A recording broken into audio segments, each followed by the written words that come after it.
Existe um medo dentro de você que talvez ninguém perceba. Ele não grita. Ele não aparece no seu rosto.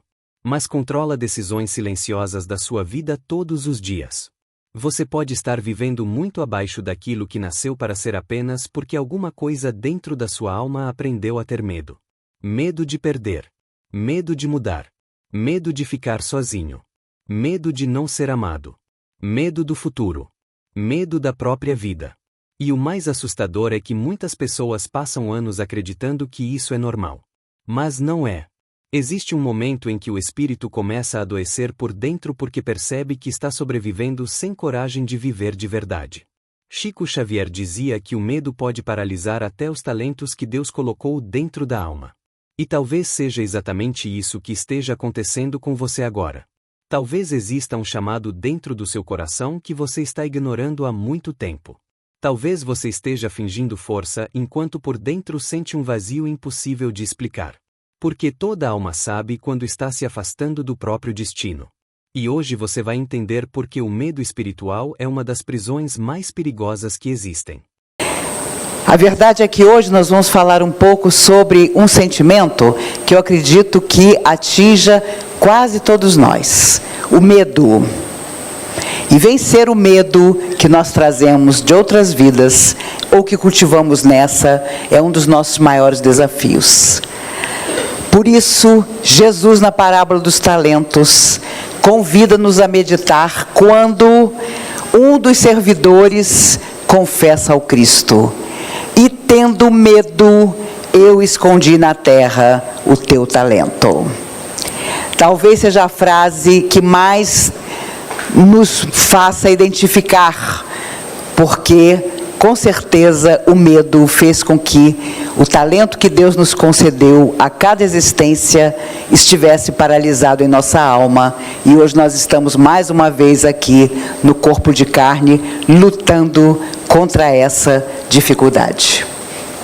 O Chico Xavier contava que certa vez, viajando de carro com amigos, no meio da estrada o carro pifou, e pifou num pedaço onde não havia nenhuma luz.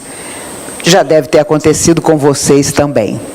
E é claro, vocês, destemidos, não devem ter sentido medo. Mas o Chico ficou apavorado, porque eles estavam no meio do nada, o carro não pegava, eles eram 4 pessoas dentro de um carro pequeno, e aparentemente não havia ninguém no raio de quilômetros que pudesse ajudá-los.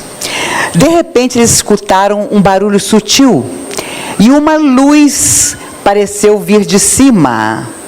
E é claro, o Chico já imaginou que eram os espíritos amigos aparecendo para ajudá-lo e aos seus companheiros. Mas o seu sentimento de medo inexplicavelmente aumentou. E Emmanuel lhe aparece. E ele então diz: o senhor sabe, tem algum problema comigo. Porque nós estamos aqui, claro, o carro pifou, estamos no meio do nada, no escuro, mas eu estou apavorado. E para sua surpresa, Emmanuel diz a ele: Chico, é para você ficar apavorado mesmo. Imagina o seu mentor espiritual, ao invés de confortar você: não, meu filho, não fique com medo, eu estou aqui, disse exatamente o contrário: é para você ficar apavorado mesmo. Havia um campo bem próximo do carro, e havia vacas pastando à noite. Vacas lindas, malhadas. Para surpresa do Chico, o barulho que eles ouviam foi aumentando, a luz também. Um raio cai sobre uma das vacas e ela começa a flutuar. O amigo que estava com o Chico disse: Chico, isso é coisa de Emmanuel? Ele olhou para a cara de Emmanuel e disse: não é coisa de Emmanuel, não. Aparece no meio do nada um ser enorme, alto, um ET, um ser de outro mundo, e olha fixamente para o carro onde eles estavam. O Chico ficou louco de medo. Os outros 3 queriam desmaiar e tinham medo de desmaiar, porque ali estava um ser de outro planeta. O espírito tinha mais, aliás, o homem, se podemos chamar assim, o ser, tinha mais de 2 metros de altura. Olhou na direção do carro de uma forma estranha e o Chico disse: gente, vamos rezar como nós nunca rezamos. Depois o Chico contava que nem lembrou das preces que fez, mas rezou como nunca tinha rezado na vida. E a vaca foi sendo erguida por aquela luz e desapareceu dentro de um disco voador.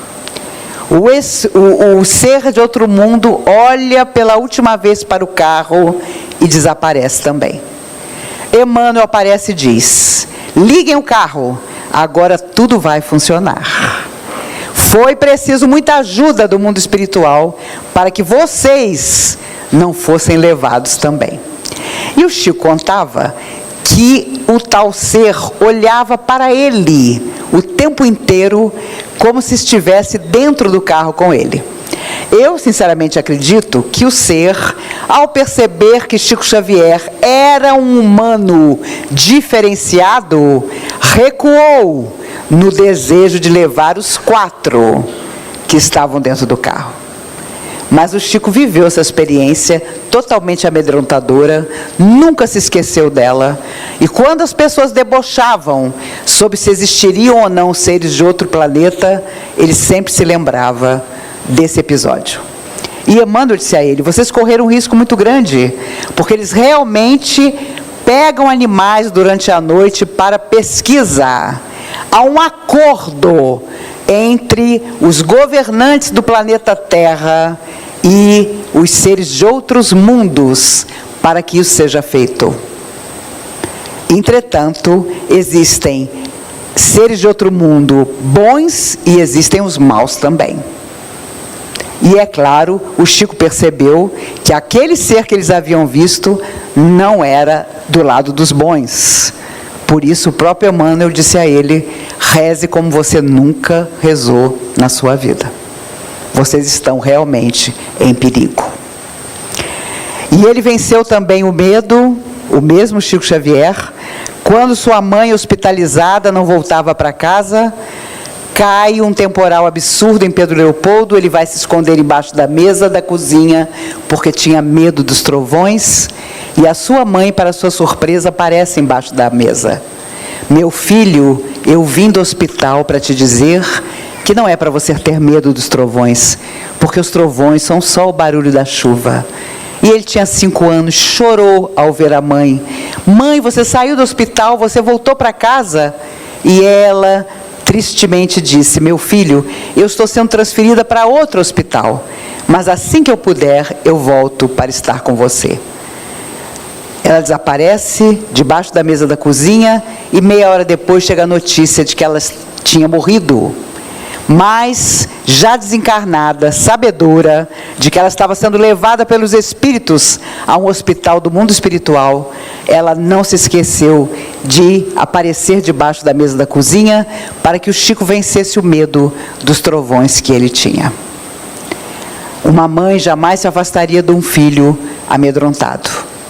E eu costumo dizer nas minhas palestras, e tenho conversado com as pessoas aqui, pessoas jovens, ainda sem pretensão de casar-se e ter filhos, eu costumo dizer: se você quer ter a mesma vida que você sempre teve, se você gosta de viajar, se você não quer preocupações, não tenha filhos nunca, porque filho é para sempre, e além da vida também. E hoje muitas pessoas com medo resolvem ter filhos, mas delegam seus filhos desde o início aos outros. A babá, ao pediatra, a professora, a quem vai tomar conta, a quem vai dar exemplo. Como isso é possível? Como nós, como pais e mães, podemos ter medo de fazer parte da vida dos nossos filhos, de educá-los, de discipliná-los, de mostrar-lhes limites?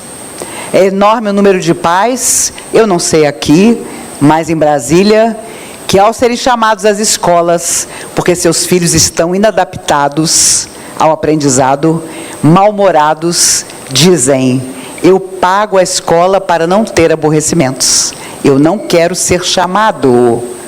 E isso é um absurdo.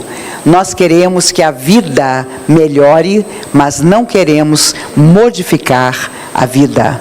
E principalmente a nós mesmos. E se nós formos alencar os medos que temos, meu Deus do céu, nós temos medos que nos paralisam e nos isolam, encarnados e desencarnados.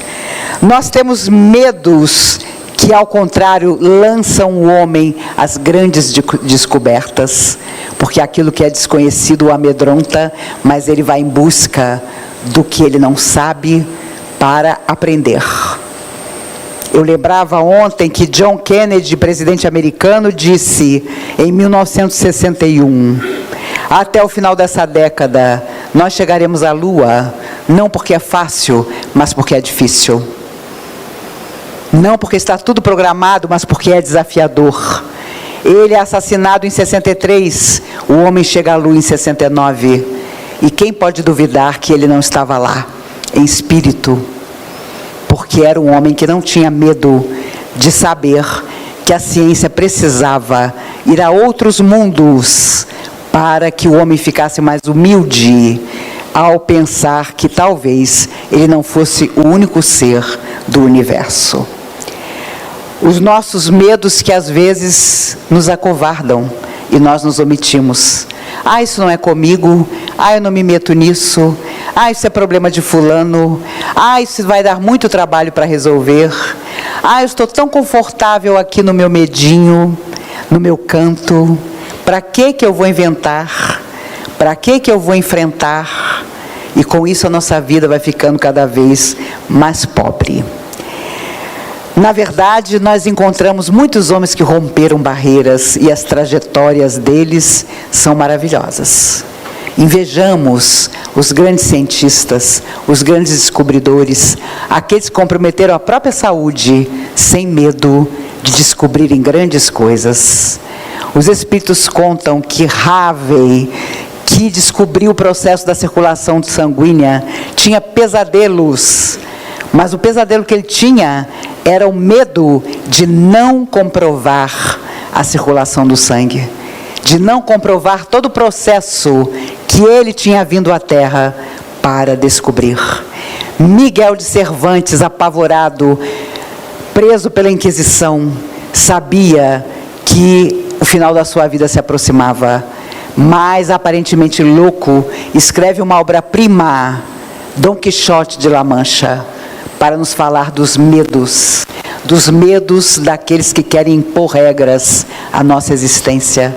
A igreja, então, era totalmente dominadora, e aquele que porventura falava ou dizia, ou pensava alguma coisa diferente do que ela pregava, era condenado. E ele volta para casa, já estava mais velho. Aparentemente, os cardeais se condoeram da sua situação. Ele volta para casa já num processo de tristeza e loucura, mas deixa essa obra magnífica, Dom Quixote de La Mancha, para a humanidade. Nós temos um medo incrível de recomeçar. Nossa, fulano, faz outra coisa da sua vida. Eu não. Mas você não é feliz? Não sou, mas assim tá bom. Vejam só que loucura. Eu não sou feliz, mas assim tá bom. E nós espíritas, então, somos pródigos em dizer: é meu karma. Meu marido é uma cruz que eu tenho que carregar. Olha, ele é até bonitinho. Minha mulher, coitada, se eu não fico com ela, ninguém fica. Numa outra vida, quem sabe, agora tenho que suportar. Quando os espíritos nos falam de mudança o tempo todo. Quando eles nos dizem que a vida está em nossas mãos, para que façamos dela o nosso melhor. Não importa a nossa idade física, não importa as nossas condições. Os medos de hoje são enormes, porque as exigências da sociedade são muito grandes.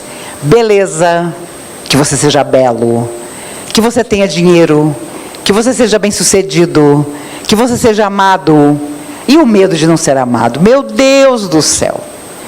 Nós temos pavor de não sermos amados. mas não pensamos muitas vezes em amar a ninguém. Aliás, nós estamos na casa de uma benfeitora que, quando desencarnada, há muito tempo atrás, escreveu através de Chico Xavier: Senhor, quando eu era criança, pedia a cada Natal que chegava uma boneca. E a boneca, obviamente, nunca veio para Maria Dolores. Quando eu era jovem, pedia um amor. E, obviamente, o amor não veio.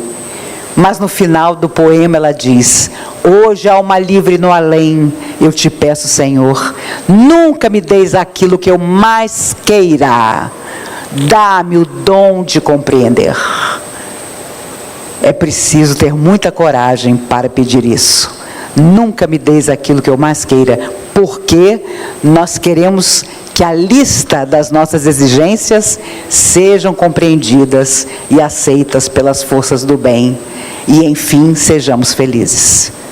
Mas os amigos espirituais sabem que é também das vezes em que a vida nos diz não, que o nosso medo se modifica. Porque nós precisamos acreditar que tudo nasce em nós. Jesus jamais afirmou: Deus te curou, eu te curei. Ele disse sempre: tua fé te salvou. Os Espíritos contam que o cego de Jericó estava tão distante de Jesus. Ele tinha consciência de que entre ele e Jesus havia uma multidão desesperada, cada um com a sua necessidade, com o seu medo. E ele desejou ali, naquele canto onde ele estava, que Jesus o visse, já que ele apenas ouvia a voz de Jesus sem enxergar. E Jesus atravessa aquela multidão e chega até ele. E de forma maravilhosa pergunta: que queres que eu te faça? E o cego de Jericó responde: Senhor, que eu veja. Vejam a sutileza do pedido. Ele não diz que eu enxergue. Ele diz que eu veja. Ele queria ver mais do que simplesmente tudo que estava à sua volta. Ele queria ver aquela mensagem que Jesus trazia.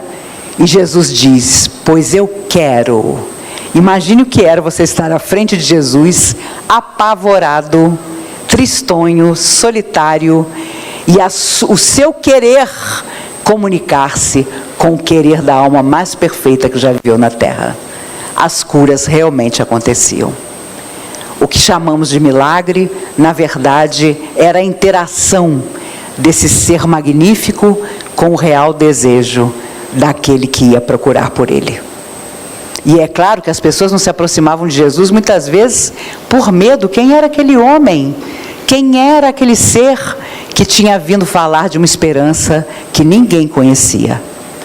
O medo que os apóstolos sentiram quando Jesus foi crucificado foi imenso. O seu mestre estava morto. Como é que eles sobreviveriam? E então Jesus desaparece após a morte para dizer que tudo apenas estava começando. Quando nós temos muito medo de alguma coisa, ela parece muito mais forte do que nós, e parece que nós nunca vamos superá-la.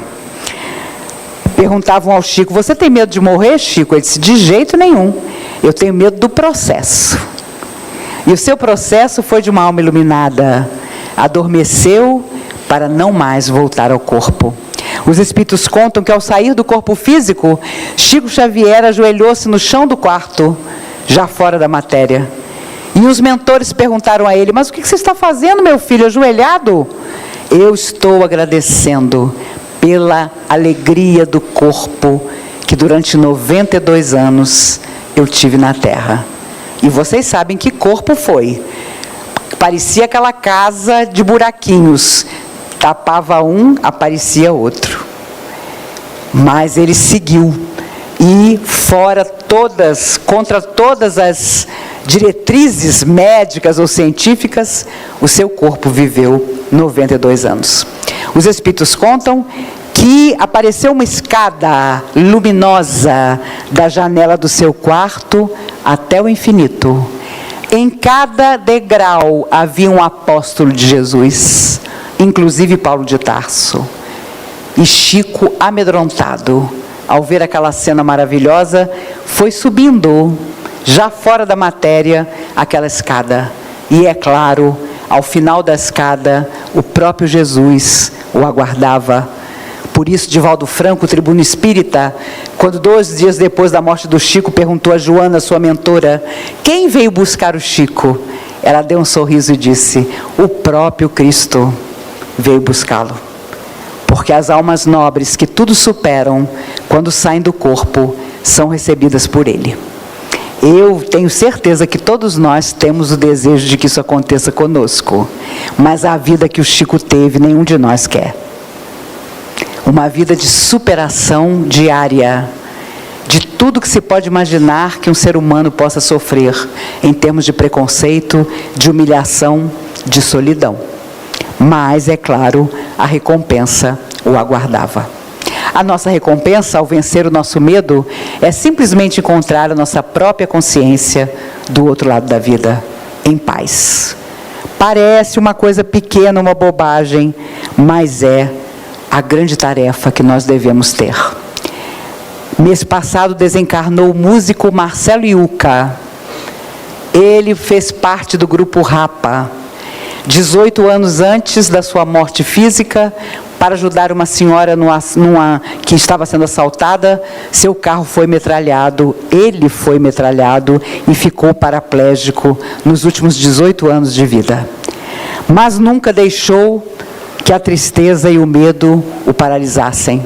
Continuou compondo, tornou-se um ativista de todas as causas que precisam de ativismo e de coragem, e desencarnou, claro, por um processo que a própria paralisia do seu corpo provocou.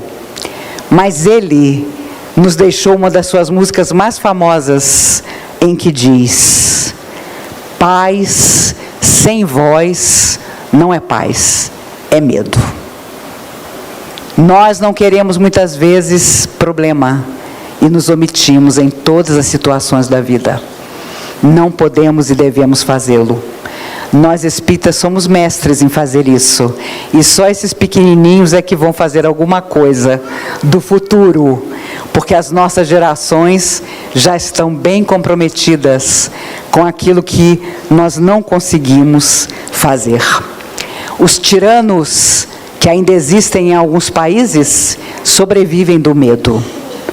Quando as pessoas deixam de ter medo, eles deixam de existir. Mas existem os tiranos nos lares, em lares onde não se conversa, onde se finge que tudo está bem. E é nesses lares que as coisas têm acontecido de forma aterradora.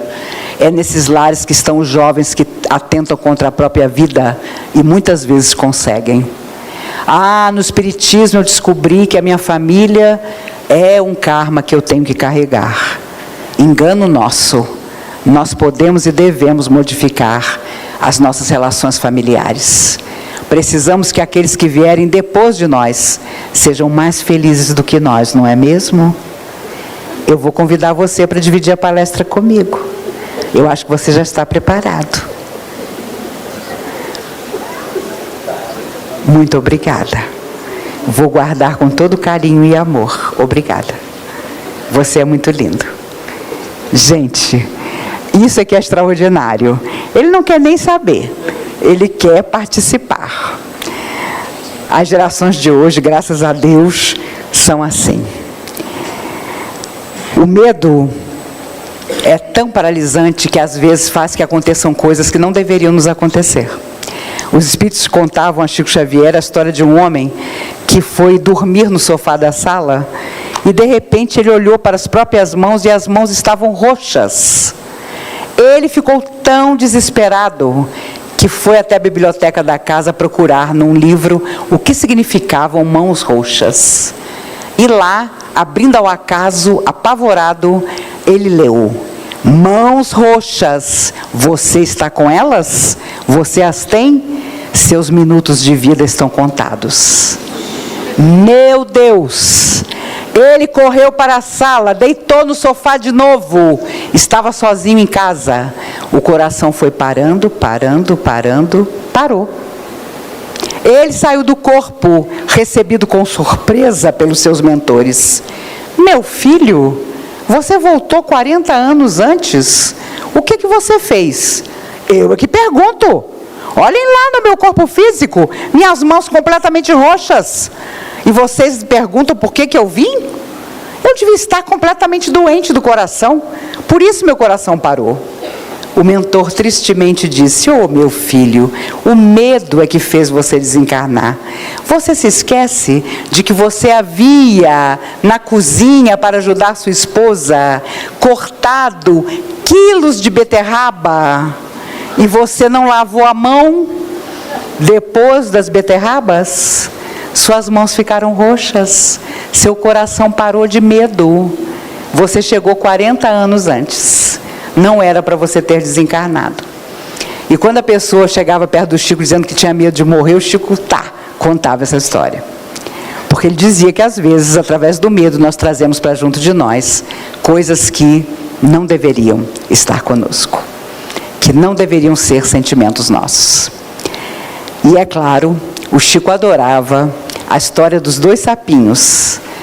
Os 2 caíram, cada um numa lata de leite. E é óbvio, não tinha como sair de lá. Aquelas latas antigas, quadradas.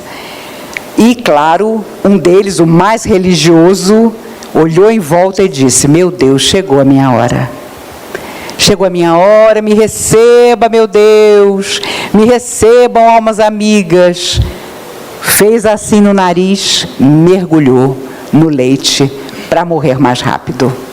O sapinho da outra lata percebeu que o amigo tinha tido tanto medo que havia desistido. Mas alguma coisa dentro dele remoía. Será que era mesmo a hora dele morrer afogado no leite? Que morte esquisita! E ele começou a pensar: eu vou pular para alcançar a beirada dessa lata. E pulou incansavelmente, sem desistir. Foi subindo, até que conseguiu sair. Porque de tanto ele pular, o leite se tornou manteiga, subiu e ele conseguiu escapar. A diferença entre os 2 foi que um mais religioso, devia ser espírita, conformou-se. Chegou minha hora, ninguém pode fazer nada por mim, nem eu mesmo. O outro sapinho, já espiritualizado de verdade, pulou até sair da lata. Por isso, o Chico tinha um amigo que chegava para ele e dizia: "Chico, sabe qual é a frase de Jesus que eu mais adoro? Que o medo que eu tenho na alma vai embora." Era um poeta de Uberaba. "E eu imediatamente me conecto com as forças maiores." E o Chico, estupefado, dizia: "Não, meu filho, qual é a frase de Jesus que te inspira tanto?" É aquela frase que diz: "O pão nosso de cada dia nos dai hoje." E o Chico respondeu: "Que maravilha, meu filho, que maravilha Jesus ter falado do pão, certo de que a manteiga era por nossa conta." Meus amigos, a manteiga é por nossa conta. Não deixemos que o medo nos impeça de nada. Não deixemos que o medo diga que nós não podemos, que não sabemos, que não vamos até ali ou lá. Não deixemos que as pessoas usem o nosso medo para nos manipular. Usem o medo contra nós. E os espíritos sofredores que nos conhecem de outras vidas são mestres em fazer isso. O processo obsessivo nada mais é do que um processo de medo. Eu tenho medo do escuro, eu tenho medo de ficar só, eu tenho medo de não conseguir sair dessa situação de perturbação espiritual. Não, eu vou lá no Maria Dolores que o Davi vai resolver meu problema. O Ivan vai resolver o meu segundo problema. A Maísa, se estiver por aqui, resolve o meu terceiro problema. Mas eu mesmo nada faço? Impossível, porque tudo está em nós. O Cristo afirmou inesquecível: "Vós sois deuses, um dia fareis o que eu faço, e ainda mais." Não nos esqueçamos disso. Que cada encontro nessa casa abençoada que hoje nos recebe seja um encontro com nós mesmos, mas não simplesmente para sentar e ouvir, para propor para nós mesmos trabalho, bênção, luz, esforço, coragem, tudo de que a vida precisa para continuar, tudo de que nós precisamos para seguir simplesmente vivendo no planeta, até que outro planeta nos receba, se Deus quiser, mais experientes e mais avançados. Não nos esqueçamos nunca de que a nossa vida somos nós que fazemos. A vida são as escolhas que nós fazemos. Fulano recebeu uma orientação que o karma dele é terrível. Ele foi isso, foi aquilo em outra vida, e agora, coitado, ele tem só que se desesperar. Nunca acreditemos. Não precisamos buscar a orientação de ninguém para saber o que fomos. Basta olhar para dentro de nós mesmos. Emmanuel dizia: hoje já somos todos 100 vezes melhores do que em nossas últimas encarnações. Para que nós vamos mexer com as nossas últimas encarnações? Hoje já está complicado, já está difícil. Então sigamos em frente, o futuro nos aguarda. O futuro também é nosso. Porque se não der para fazer tudo agora, nós voltaremos quantas vezes forem necessárias para sermos cada vez melhores. Por isso, quando o carcereiro dizia a Paulo de Tarso, já condenado a ser decapitado: o que tu fazes a essa altura da tua vida? Amanhã tua cabeça rolará. Paulo respondia: eu caminho para o alto. No dia seguinte, ele teria sua cabeça separada do corpo, mas levava Jesus no coração. Façamos o mesmo. Que o medo não esteja conosco. Ao contrário, que a coragem seja aquilo que nos leve aos grandes destinos de luz e de bênção que nos aguardam. Emmanuel dizia a Chico: quando ficar muito difícil, vá até a janela, olhe as estrelas e peça coragem. Jesus nos aguarda e Deus é o grande anônimo que sabe nos esperar sempre. Que possamos ser esperados por Deus, amando, servindo e começando outra vez. Eu tenho certeza que da próxima vez que nos encontrarmos, tanto eu como vocês estaremos ainda melhores do que estamos hoje. Existe uma frase de Emmanuel que pode mudar completamente a forma como você enxerga a vida. Quando tudo ficar difícil, olhe para as estrelas e peça coragem. Não peça que os problemas desapareçam. Peça coragem. Porque o espírito não evolui fugindo. Ele evolui atravessando. Toda grande transformação começa quando a alma decide parar de se esconder atrás do medo. Talvez Deus não esteja esperando perfeição de você. Talvez Ele esteja esperando apenas movimento. Um passo. Uma decisão. Uma tentativa. Você não nasceu para viver aprisionado dentro das próprias inseguranças. Existe uma força dentro da sua alma que sobreviveu a dores que ninguém imagina. E se você chegou até aqui, talvez essa mensagem não tenha aparecido por acaso. Talvez hoje seja o dia de perceber que o medo não pode mais comandar sua vida. Porque existe algo muito maior esperando do outro lado da coragem. E no instante em que você decide seguir mesmo tremendo por dentro, o espírito começa finalmente a despertar.